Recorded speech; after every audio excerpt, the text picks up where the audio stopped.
안녕하세요. 시류에 편승하기 위해 김시류입니다. 우리는 역사 속에서 자산시장의 버블을 여러 번 경험해왔습니다.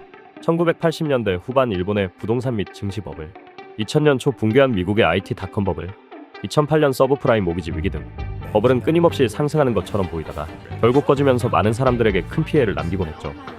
하지만 위기는 늘 새로운 기회를 동반합니다. 오늘은 자산시장의 버블이 어떻게 형성되고 붕괴하는지 살펴보면서 우리가 주의 깊게 봐야 할 점들은 무엇인지 이야기해보려고 합니다. is an opportunity. 1.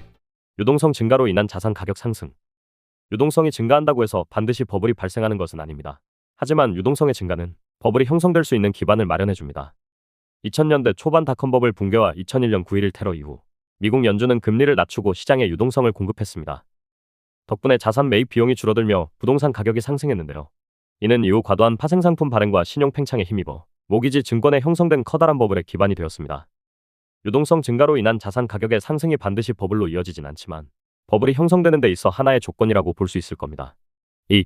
신용의 팽창. 찰스 킨들버거는 인플레이션은 통화량의 증가에 달려있고 자산 가격 거품은 신용의 증가에 달려있다고 말했습니다.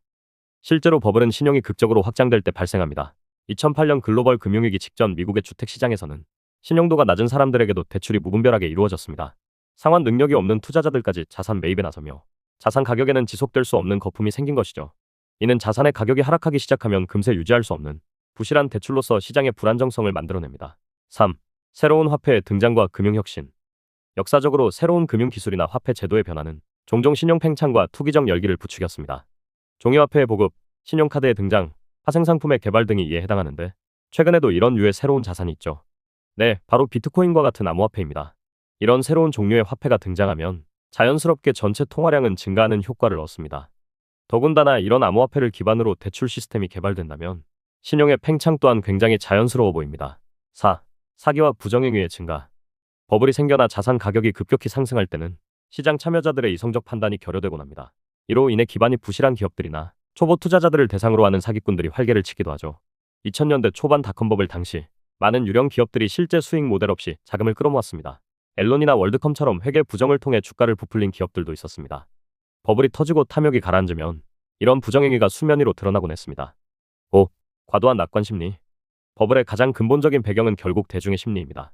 평소에는 지나치게 높은 가격에 경계심을 갖는 사람들도 광기라고 불리는 버블 장세가 오면 이번에는 다르다며 지나친 낙관론에 빠져 경계심을 잃곤 합니다. 주변 사람들이 모두 투자에 나설 때 나만 뒤처질 수 없다는 심리, 시기심과 함께 포모 심리가 어우러져 광기 장세가 이어집니다. 물론 그렇기 때문에 이런 장세는 실제로 많이 발생하지 않습니다. 자산 가격의 과도한 상승에 불안함을 느끼는 사람들은 경계심을 갖고 투자 자산의 비중을 조절하기 때문입니다. 그러나 한번 광기의 장이 형성되면 그땐 정말 냉철한 사람만이 위기를 피해갈 수 있을 것입니다. 버블의 붕괴. 버블의 붕괴를 일으키는 몇 가지 요인들이 있는데 모든 요인은 결국 시장 심리의 전환으로 이어집니다. 사기와 부정사건의 적발, 정부의 급격한 정책 변화 등이 요인이 될 수 있으며 전쟁의 발발과 종식, 그리고 블랙스완이라 할 수 있는 자연재해도 이에 해당합니다. 한번 시장의 심리가 꺾이면 공포는 순식간에 모든 사람들에게 전염됩니다. 공포에 휩싸인 사람들은 자산을 매도하며 자산 가격은 단기간에 큰 폭으로 하락하게 됩니다. 하락한 자산 가격은 그 자산을 담보로 하던 대출의 상환을 부르고 대출의 상환은 다시금 자산의 매각을 유발해 자산 가격의 하락을 만듭니다. 이런 순환적 작용을 통해 팽창했던 신용이 역으로 수축하면서 전체 자산 시장에 걸쳐 연쇄적 가격 하락을 만들어냅니다. 개인적으로 버블은 슈레딩거의 고양이와 비슷하지 않나 생각합니다. 버블이 발생하기 위해선 시장의 현실과 괴리감을 띤 과도한 낙관 심리가 있어야 하는데 만약 많은 사람들이 버블을 의심한다면 이는 과도한 낙관 심리가 존재한다고 볼 수 없습니다. 그렇기 때문에 많은 사람들이 버블을 예상한다면 그로 인해 버블은 존재할 수 없고 사람들이 버블에 대해 생각하지 않을 때 버블이 발생하기 시작하는 것입니다. 결론적으로 우리가 시장 참여자로서 버블의 발생에 대해 주의 깊게 관찰하고 경계한다면 최악의 상황은 피할 수 있지 않을까 조심스럽게 생각해봅니다. 위 영화는 2016년도에 개봉한 빅쇼트로 2008년 금융위기 당시의 상황을 사실적으로 다룹니다. 투자에 관심이 있으신 분들은 꼭 한번 보시길 추천드립니다.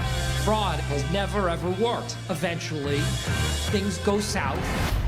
When the hell did we forget all that? 시류에 편승하기에 김시류였습니다. 감사합니다.